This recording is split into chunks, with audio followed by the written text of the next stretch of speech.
Hello, and welcome to Rainmaker's Journey. It's been a minute since I've been here.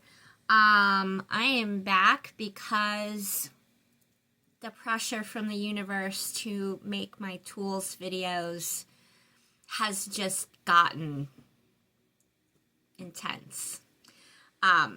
So many interactions I've had this month, more than twice a week.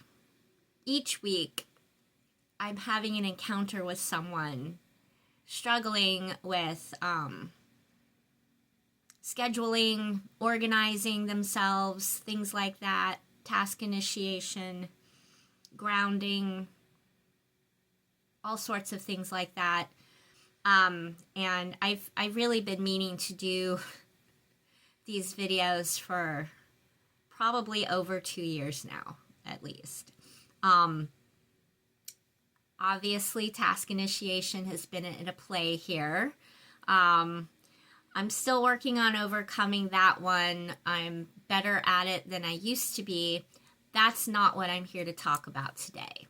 I need to do some more thinking about things before I do that one. I was going to do that one, but no.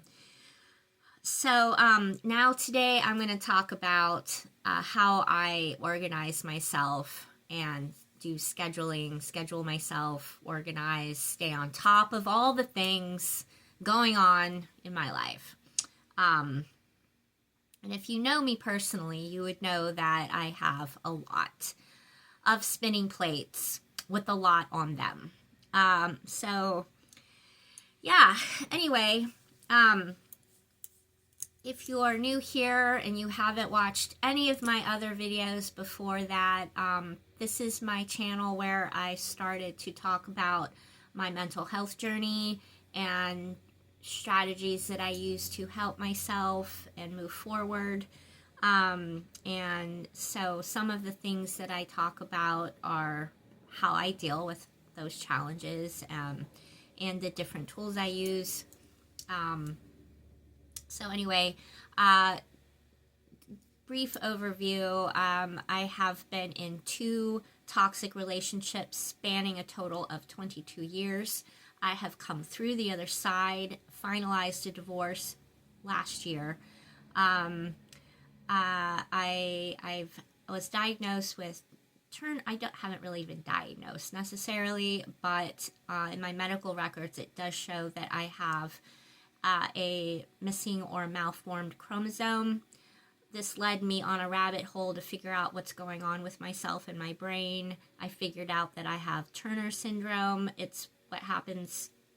It's called Klinefelter's in males, and Turner syndrome in females. It's when you have a missing or malformed chromosome. I have a malformed chromosome. I'm kind of on the not as pronounced of that. I have had two live births. I have 2 kids. Typically, women with Turner syndrome are not able to reproduce.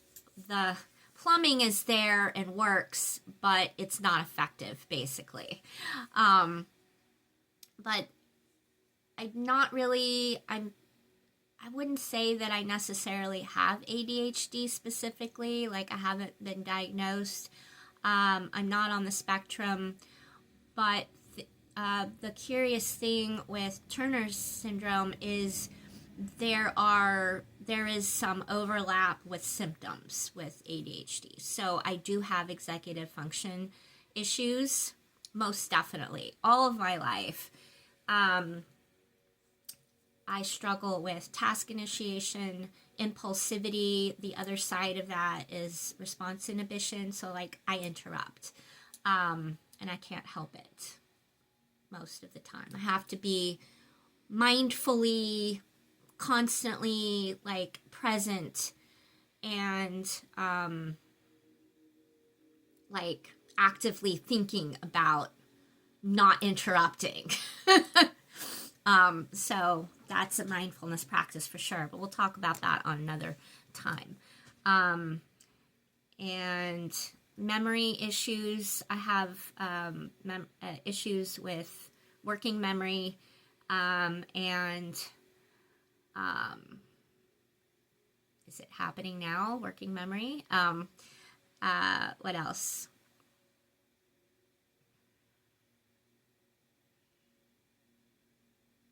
Give me a minute.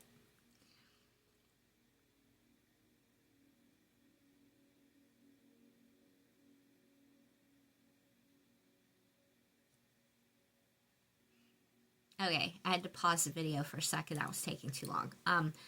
Organizing and scheduling stuff. That's what I wanted to talk about. Okay. So I have a list in my journal.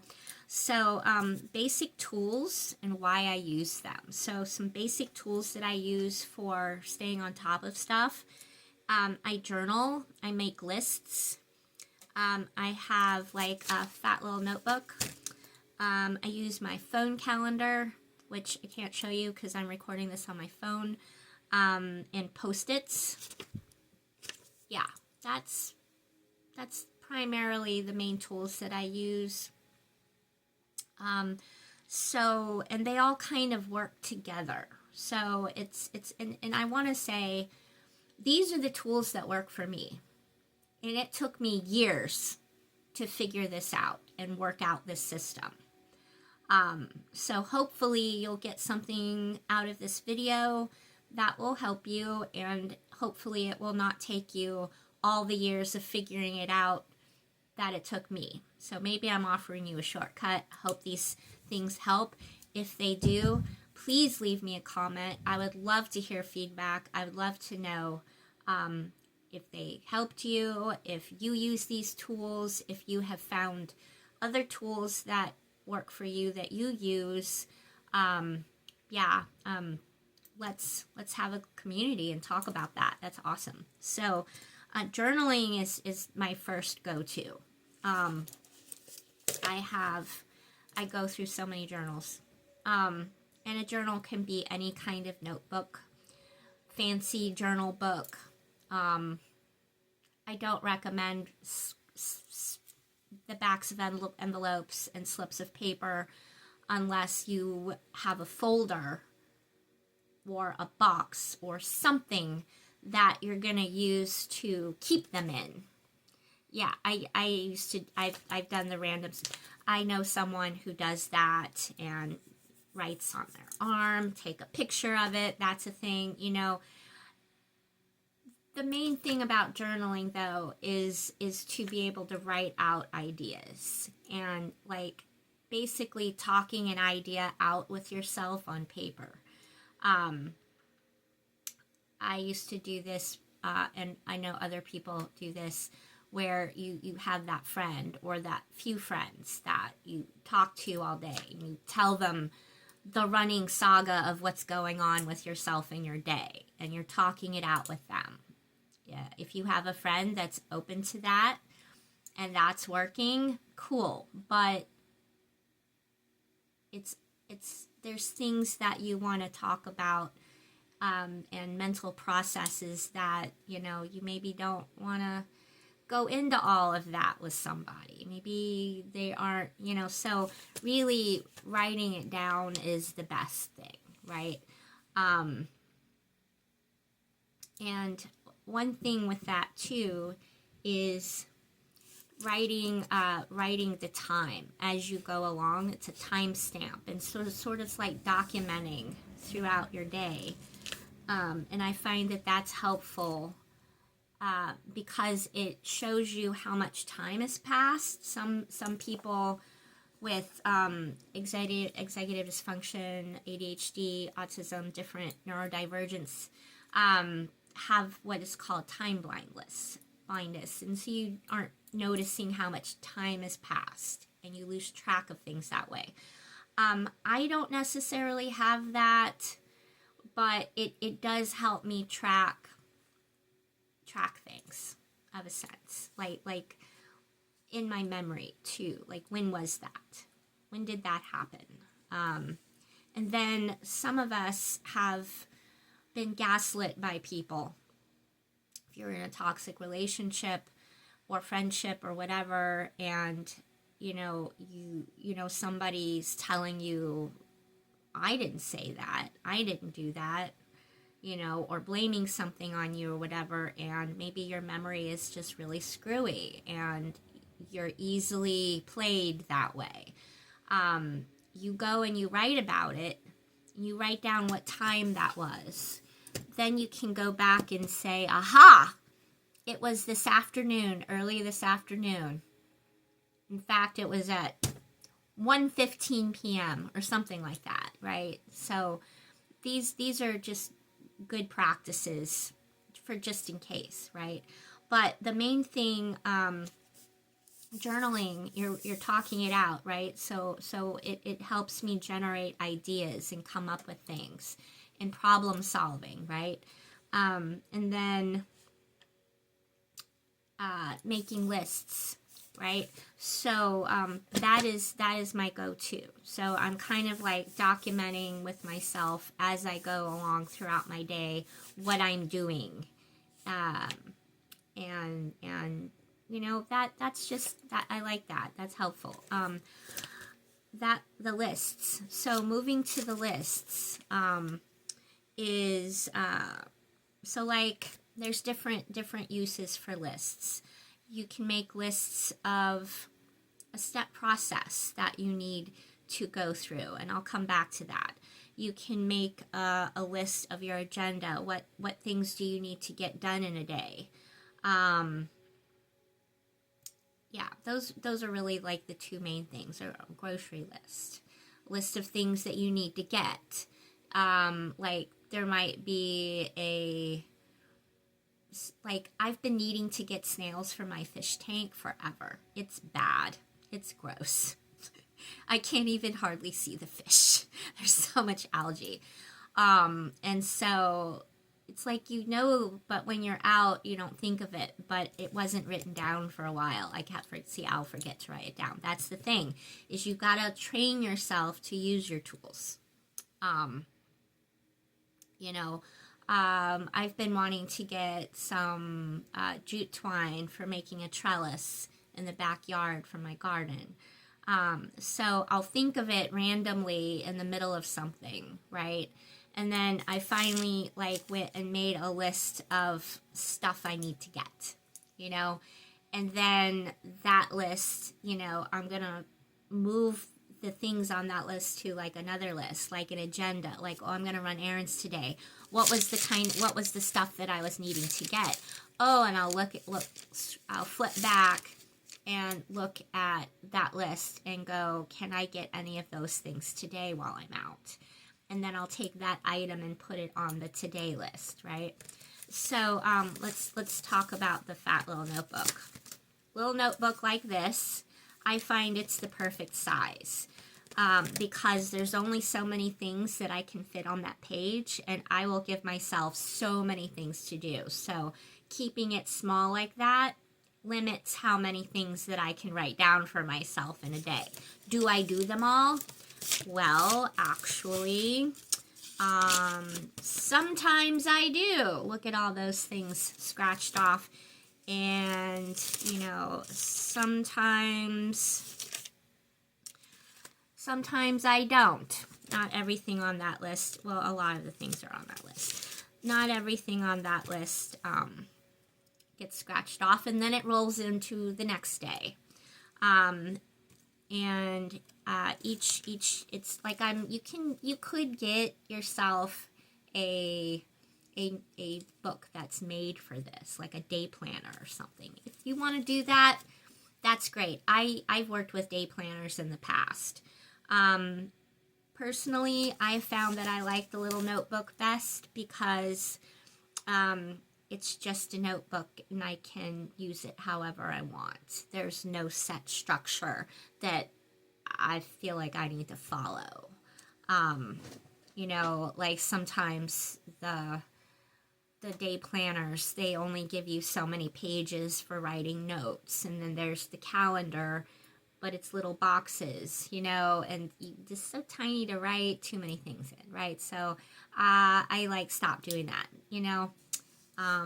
And they're expensive. These are like $5 at the most at like any drugstore or Walmart or, Target. You can get these little notebooks anywhere, and so I will, the night before or that morning, I will sit down and I'll go through my journal and try to remember, like, what was I working on? What do I need to do? I'll figure out, what do I need to do today? And then I'll write those things down. And, as things come up, maybe something new will come up that I need to do. I'll write that down.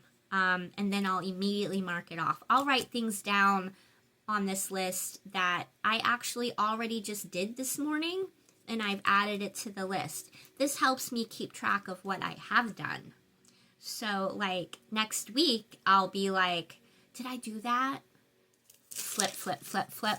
Oh, yes, I did. And then also, I find that it feeds my dopamine to have something marked off that I just did. I feel like I've accomplished something. That sounds small, but it's really big. It's huge. It's like a self-encouragement. And it's like tricking yourself into feeling like you accomplished something when maybe you didn't really do very much, but it makes you feel like that, and that's important. Your subconscious mind is working, and your subconscious mind is telling you that you did something, and that's encouraging. It means now I can do something else. I'm accomplishing something. Boy, that's a self-esteem right there. I have, in fact, this was April 28th. The very first thing I wrote on here was food. I need to get food. Remember to eat. That's important. I think maybe I had already eaten, but I was, getting started and working on, getting myself going, and so, well, that's something I did. And then moving down the list. You just move through the list, and I journal as I go. So I'm writing about what I'm doing.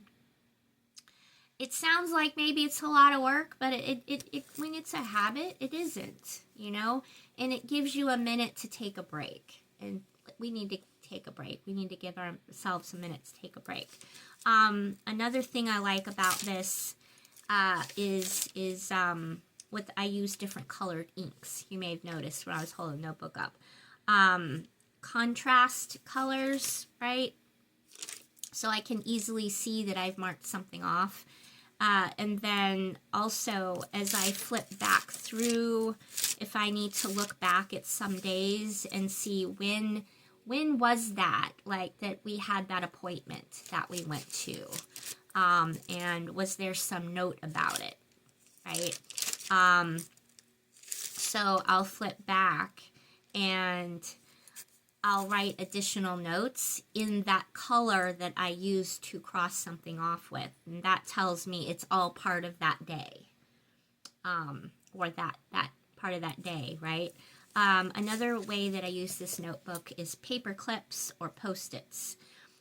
So like if there's like a big note about something that I need to remember about, like maybe one of the things on the agenda was to email somebody or call somebody, and I talk to them, and there's all this information. I'll write that and put it on the Post-it, because it's easy to find that note flipping back through. That Post-it really stands out.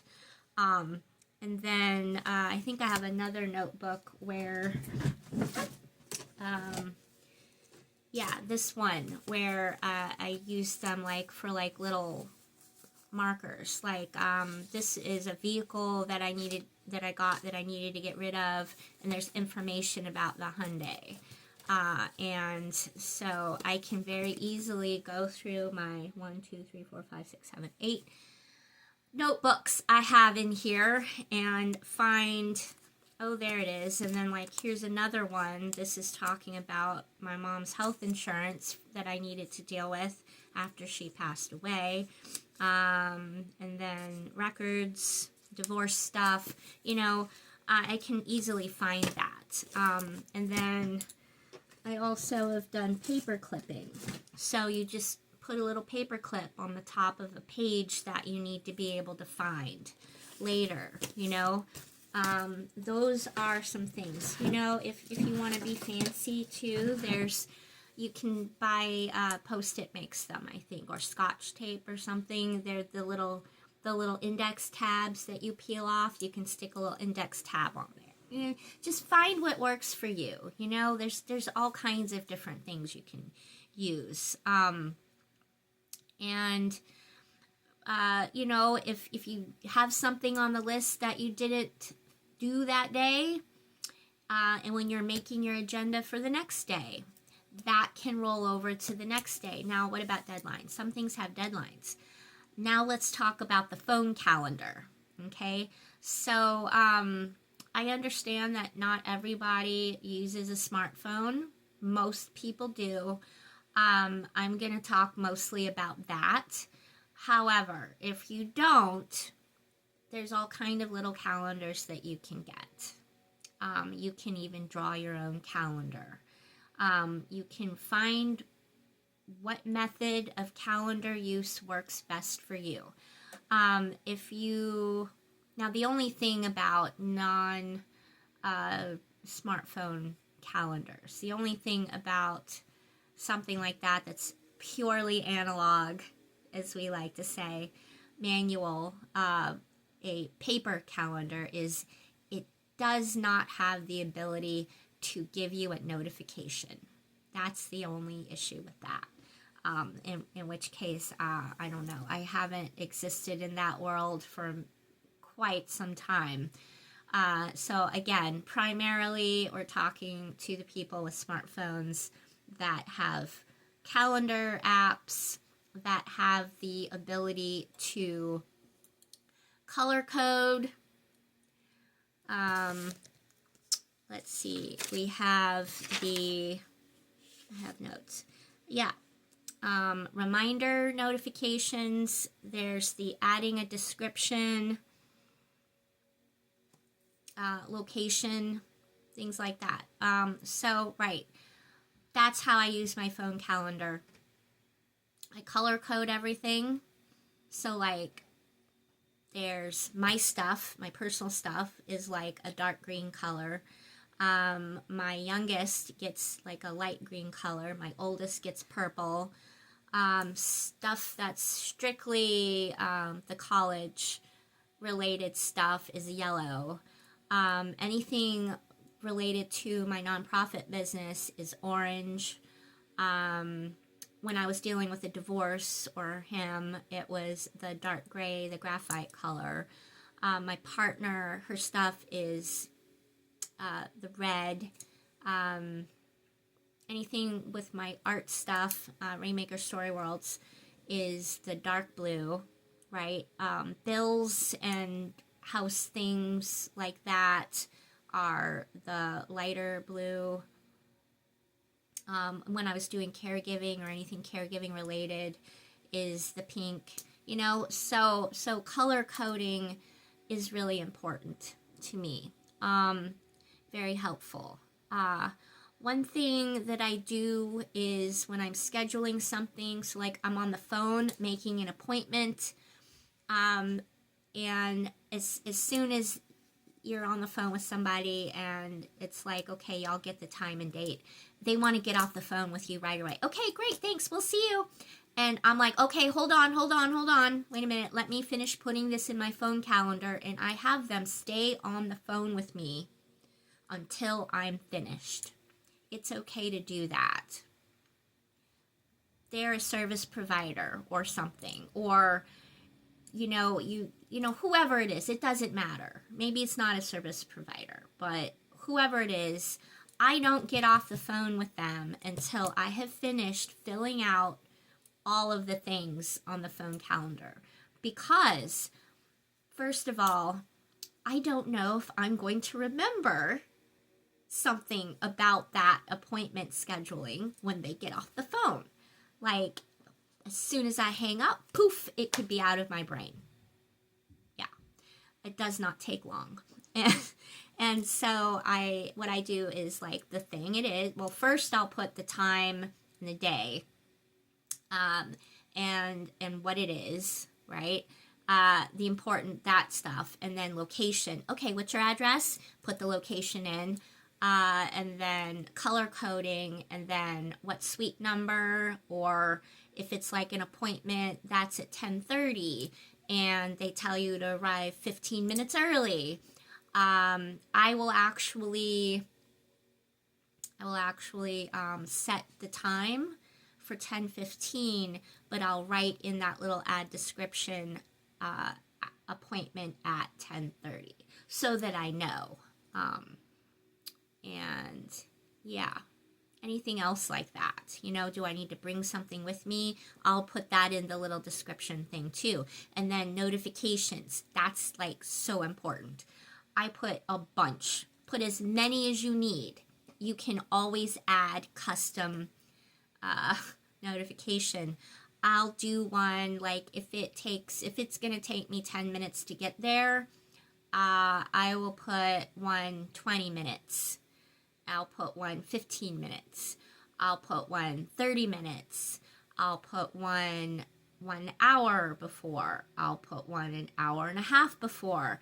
I've done 45 minutes before. It's like every interval, I get a little, that whatever sound it is, dun dun, I don't know. There's some kind of sound notification that it makes, and my phone will go off, and I'll check it, or I'll know, okay, this is coming up. I'm preparing for the next thing. I have time to prepare for the next thing.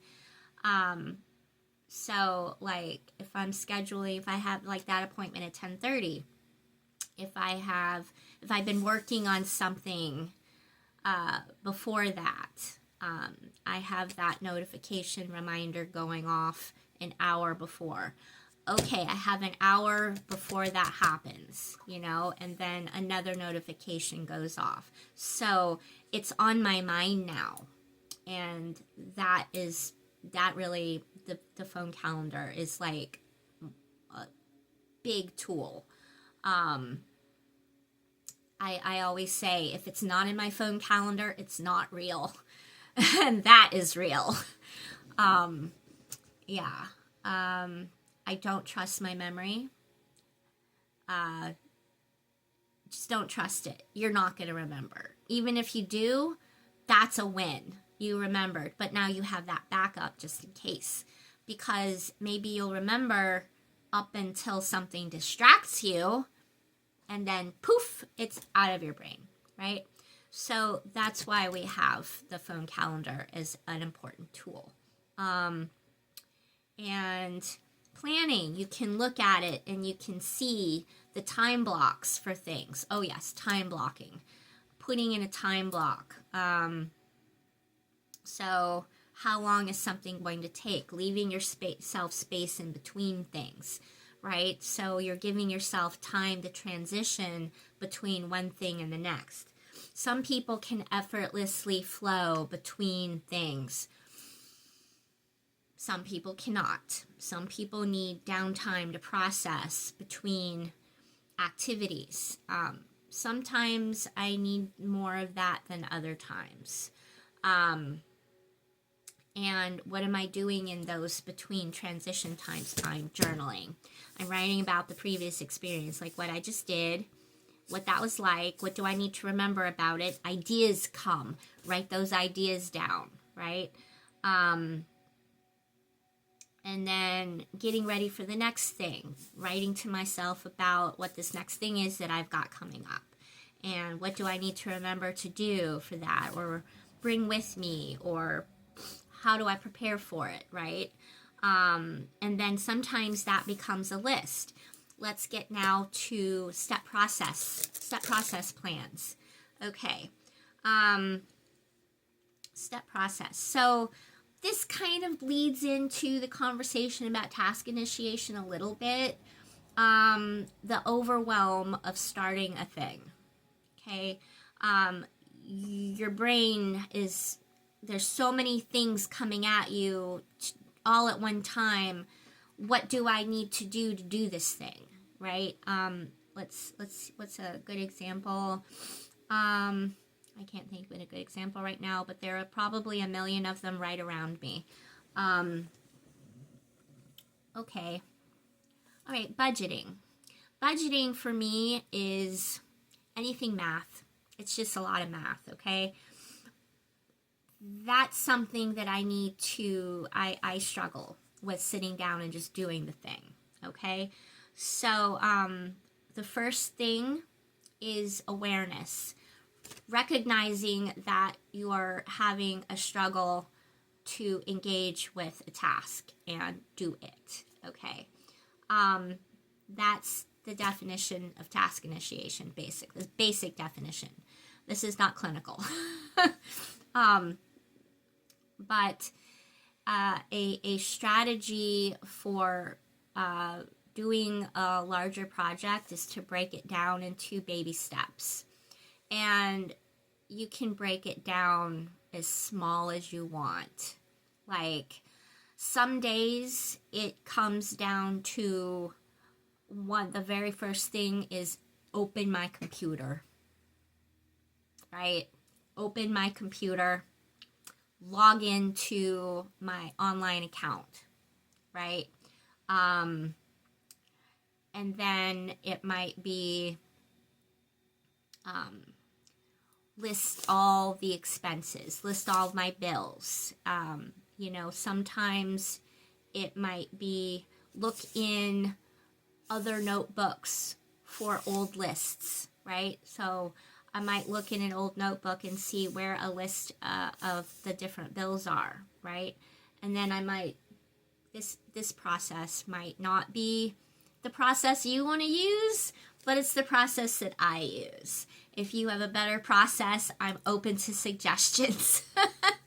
But the point here is step process. So breaking a bigger task, like the main task is I need to budget. I need to see how much I have and what bills I have that need to be paid, and how am I going to do that, right?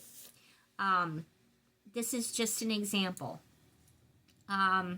Another example might be,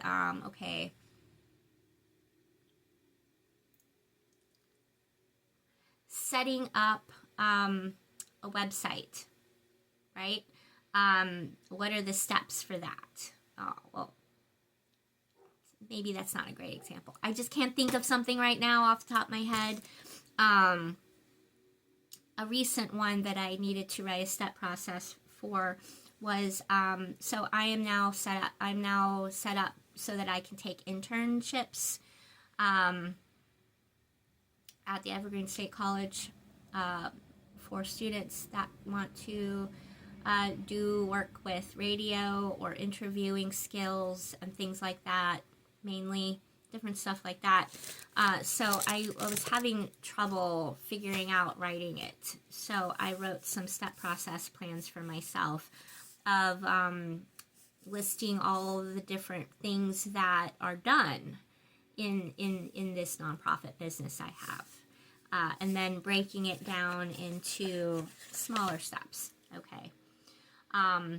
That's the basic thing, is following a step process. And then you don't have to think about all the different things that need to be done. You just need to think about the one thing at a time. And it's moving through that step process. And I find that is incredibly helpful for me. Is that all I want to talk about today? Post-its, yeah. So I did mention a little bit about Post-its. Everybody knows Post-its, little squares, right? Post-its, okay. And you can stick them everywhere. I've got some Post-its here along my desk. I've got Post-its down here on my desk. I've got Post-its over there. We use Post-its to label leftovers in the fridge. But Post-its are always a great idea. and you can just write something down on it that you don't need to forget right away, and stick it somewhere. So there you go. That's what I've got right now so far. And yeah, I'll see you next time.